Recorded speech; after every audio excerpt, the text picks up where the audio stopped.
A special edition coronavirus film discussion, this time coming from a movie that is not on our list of films to watch, but that I had to select because it's one of my favorite rom-coms of all time, and it's called Ghosts of Girlfriends Past, starring Matthew McConaughey and Jennifer Gardner, as well as Michael Douglas, who plays one of my favorite characters in film. Now, this movie came out in 2009, and it is basically a classic Ebenezer Scrooge-esque, like, Christmas Carol type story, where basically a bad guy is visited by ghosts and spirits who show all throughout time how he's became a terrible person and how to make him a better one. And this movie basically does the exact same thing, although it's not specifically a Christmas movie. Because like I watched the movie, it doesn't have any Christmassy themes. One of the last scenes at the end has some like kind of random snowfall, but Christmas isn't like a major thing about the movie. And the movie was released in May, so it was not like a Christmas thing. I watched the trailer. There's no like jingle bell type vibes around it.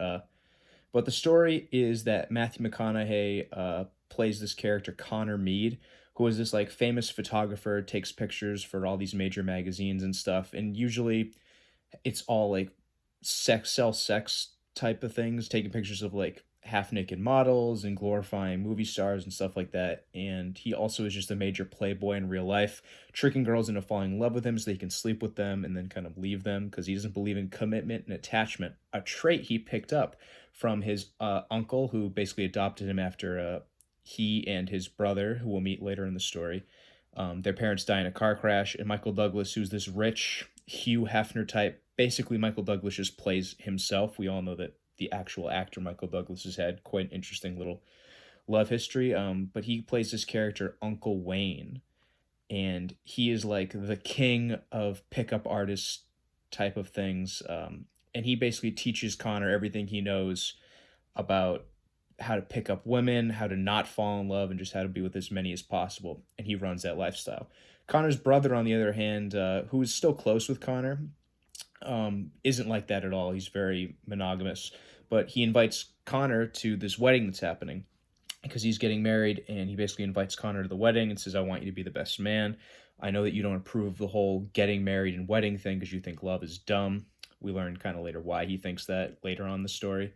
But he comes and basically kind of ruins everything, and he has a couple scenes where he's like, "Bah humbug, I hate love," and that's supposed to be the counterpoint to like that's his Scrooge gimmick, is that he's not like, "Oh, I'm a miser and I love money," although Connor Mead is just inherently rich because he's also played by Matthew McConaughey. He also is just saying, "I don't believe in love." Da, da, da, da. So he's visited by three different ghosts who try to show him where he went wrong. But the reason why I picked up this story, or I picked out this movie, even though it wasn't like on the list, and it's a PG-13 rom-com, so at its surface, it doesn't seem like it should be something that maybe should be included in Sex and Cinema. But the whole movie is about sex, and particularly discussing sex and what kind of sex is and isn't okay. To quote Matthew McConaughey, he's like, when did casual sex become a crime?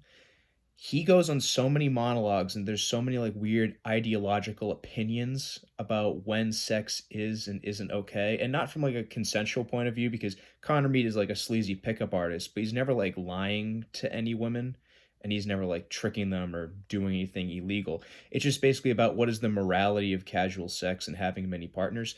And it's something the movie kind of goes back and forth on, because some of the characters who are in it, and I'll get to the reviews in a bit. I just kind of wanted to discuss. Although it's one of my favorites, it's kind of like it's so bad it's good, or like it's kind of so like comically strange that it's a great movie to watch. And I've seen it like probably over a dozen times. I've watched it like three times in the last week while we've all been trapped in the house, just because it's easy to put on the background while you do something else. But there's these three characters, and they're the other groomsmen in the wedding, and they're the nerd characters, right? And they're these like weird cell phony businessy guys, but like clearly nerdy, like not very well off or anything either. And they look up to Connor and think he's legendary because he slept with so many women, and they're portrayed as losers because they don't get as many women as Connor Mead. But also, he's shown as this kind of like gross lech because he gets with so many women, and all the characters like that moment in when they do Ghost of Christmas Present for Scrooge, when all his like current friends, family, and relatives are all shitting on him. They have that moment with Connor, like, "Oh, Connor gets someone when he's such a asshole," you know. And it's particularly because of the way he does it too, because he just kind of leaves randomly or once he gets bored of women, like never really dates at all. Um, but these characters are seen as losers because they don't get with tons of women and they don't have a lot of casual sex. But Connor's seen as like a bad figure because he does. But on the other hand, whereas the nerds who never get any, which is basically what the movie's trying to show, they're bad. But then on the other hand, the bridesmaids, all three of them discuss they're like casually having sex, having a good time, hooking up with random people at Lollapalooza, including like celebrities kind of for random name drops. They're also trying to hook up with Connor Mead because they're like, oh, he's so like hot and good at sex and da da da da. But it was just kind of weird because the movie never really bashes them for it because a lot of characters do joke and are fine with casual sex, but then hate Connor Mead because of the way he does it, and there's never really like a counterpoint or like a clear this is when it's okay and this is when it's not. And another thing that they make a really big deal of because the movie is called Ghosts of Girlfriends Past, and I have a lot of issues with the way they use girlfriend in the story because like the women who he like remembers in the little ghost type flashbacks and stuff like that, it's like every individual encounter he's ever had with a woman that had any kind of romantic or sexual nature to it, automatically they're defined as his girlfriends. So the idea is that like Connor Mead has had hundreds of girlfriends. And the movie's basically just saying if you have any kind of a relationship with a woman that's, aside from platonic, that means that they're an ex-girlfriend. So I just found it kind of strange the way they're just being very loose with that term because he's like, oh, there's really only one girlfriend for me. It ends up being the Jennifer Garner character who he finds out he was always in love with. And he gives up his evil ways of sleeping with random women, all consensually, by the way, and never promising long relationships. Like, they do this thing where they're like, oh, you make women fall in love with you and stuff, but never once does he, like, lie to get women in bed, which I think is an important distinction. Like, he always does kind of like the pickup artisty type of things, and, like, he, does the kind of casual schmoozing and all that. But he never like lies or tricks anybody into doing it. They just end up liking him, but he's still like hated because he doesn't want to be into a relationship. So the movie completely condemns casual sex when it comes to Connor, and that's kind of where I have a big issue. And the first of the two reviews I wanted to talk about, the first one was actually on commonsensemedia.org. You might not be familiar with this one because it's not like a normal, newsy website. What it is a site that parents can go on in order to help gauge whether or not like other parents should let their children or teens watch movies depending on what the content is. And basically, the crux of what this website is for this review is that this parent, who goes by PSC Jedi, it doesn't really matter, titles it as disgusting, 1 out of 5 stars. I find it hard to believe that Common Sense Media would allow 9 to 13-year-olds to review this movie when you have it listed as iffy for 14-year-olds. So already you can get the sense that this person is really disgusted by it. How can I trust your ratings? I didn't even make it 15 minutes in before I turned it off because it was 1, degrading to women, and 2, degrading to women. Don't really why they put that twice. No wonder we have young girls with eating disorders who become sexually promiscuous at such early ages. In reading the reviews from too young to be watching this kind of movie children, because younger people can also review on the site too, it's really hard for me to find you a reliable source for guidance anymore as to what I should allow my child to watch. I was hoping to see a nice chick flick while all alone at home. I couldn't stomach it. It's a crude movie, and shame on you, Common Sense Media, for you to rate it iffy for 14-year-olds. Now, this movie is all about sex and talks about sex a lot. There's not a single actual sex scene in the entire story. It's always hinted at, or it cuts to right after, or cuts away right before. So it's nothing you wouldn't see from any other PG-13 like kind of thing. There's no harsh swearing, like there's no real specific innuendos. Like it's all just very kind of like around the edge kind of crassness. But I thought this review was very interesting, particularly of the way certain people portray certain media, because for me, absolutely, having seen so many other different kinds of movies with different content in it, this is incredibly tame. I think it's still very funny, and some of like the crudeness and crassness I thought was actually really clever. Like there's one scene when the Michael Douglas character, who's basically the Jacob Marley, because it's like Uncle Wayne, who taught me all about being the playboy thing, comes back from the afterlife saying, "You can't live your life and die the way I did, kid," because Uncle Wayne has also passed away at that point. Um, and there's a scene where he's standing outside with Matthew McConaughey's character, and it starts raining out of nowhere. And he's like, "Oh, what? You can do weather tricks now?" Michael Douglas is like, "Oh no, these are the tears that women have shed for you," and it's like pouring rain like a monsoon. So the point is, he's like, "Oh, I didn't realize this." And then a bunch of tissues start raining from the sky, and he's like, "Oh, these are all the tissues they blew, to dry their tears or to cheer themselves up over you." And then he says, and then he pulls out an umbrella, and he's like, "And these were all the condoms you used." And like Matthew McConaughey starts freaking out, and it's hysterical. Like it's such a good joke, and he's like looking up, and he's terrified that everything's gonna come dropping down on him.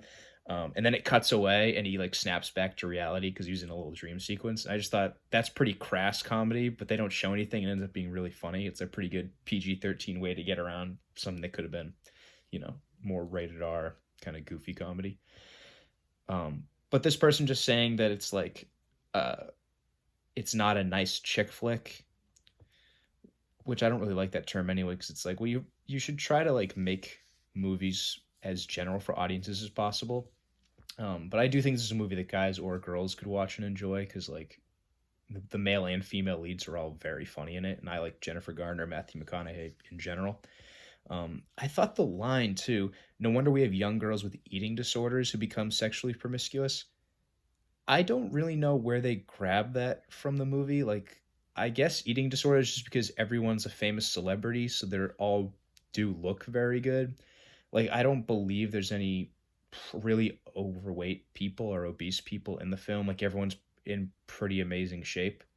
Matthew McConaughey is a former ex Magic Mike alum, so he's in that kind of rock star shape. Jennifer Garner, like, aside from just like all the women also being in very good shape, I guess you could say the same thing about men, because like there weren't any guys in the movie who were like noticeably out of shape or anything. So I was confused why it's like an eating disorder line, because again, like I said, there really isn't any nudity in the story at all. I think we see like at the beginning there's like a couple of models who are in bras and panties, but they are also models. So it's with that logic, it's like there shouldn't be magazines, or there shouldn't be models who exist, or people shouldn't be allowed to be in good shape in television, because there's never a line where anyone's even like being criticized for weight or anything. That's not topic, so I don't know why that's there.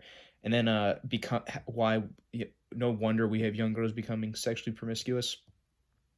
I don't know what the actual consensus is, because at the end he does change his evil ways and decides to be monogamous with Jennifer Garner, and like to put aside those like insecurities he feels about being in a relationship, and to give up all the casual sex he could have, which in the movie they show he's been with hundreds of women and could be with hundreds more. Many women, even knowing his reputation, still want to sleep with him. So the movie basically kind of has a tone, at least for men, that they shouldn't want to be with a lot of people. And for women, it doesn't really show it 100% one way or another. Like there's some scenes where they're trying to like they kind of hint that Jennifer Garner's seen as like a classic prude, but also not, because again, Connor's criticized for it. And for the second and last film review, I'll try to wrap it up more now. I think I've kind of got my point across. Um, the beginning of this review, this is from The Guardian. These are both from 2009, by the way, so these are both very when they were made.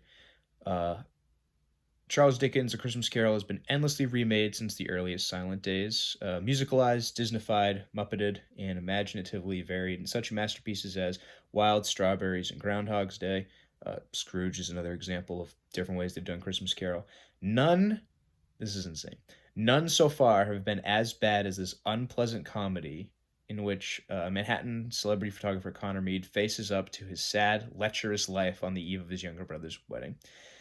So this review comes off the bat and says this is the worst version of Christmas Carol ever done. There's only one aspect of that I could agree with, is that it's not really a Christmas movie at all. So the fact they basically just like made a movie and it follows the same beats and plot points as a Christmas Carol, though having nothing to do with Christmas, but it's definitely not the worst ever. Like to say it's the worst ever, like they do everything that is done in that movie, and it's like maybe that's more of my personal opinion coming into play. But this line, especially, where was it? Here we go. This is when I kind of agree with this line. Connor is the man who put the screw into Scrooge. Ha ha ha. Punny sex joke. And unlike Dickens' Ebenezer of Bah Humbug, he remains just as dislikable after he's seen the light. That is interesting because as far as like character personality traits, Connor Mead doesn't really learn a lesson, or like he doesn't really make amends for what he did in the past. It's basically just him saying that he's not going to sleep with many women in the future, which again, that like now it's like almost taking a conservative stance on the film of just saying you shouldn't sleep with many people. But I do agree that it's like he's done so much like weird stuff or so much like bad stuff that it's like, okay, so he just got Jennifer Garner and the movie ended. And it's that kind of stereotypical thing where it's like, oh, I didn't realize women were people until I found one that I really liked. That's in so many different stories, and I dislike it too because it's a weird trope because it's like, oh, well, I didn't realize that, you know, women weren't just sex objects. Like they do. 50 Shades of Grey is a good example of that. Like Christian doesn't really respect women until he finally falls in love with Anastasia Steele. Then he has more of an opinion about it. Also in E.L. James the Mister, the same kind of thing happens where the main character in that is kind of like this Connor Mead sleeping with many women, but just kind of really poorly treats them, way worse than this character. But he's the male lead in that novel, and he thinks women are cool because he falls in love with one. He likes, oh, I did so many bad things. It's like, glad you're able to come to terms with that.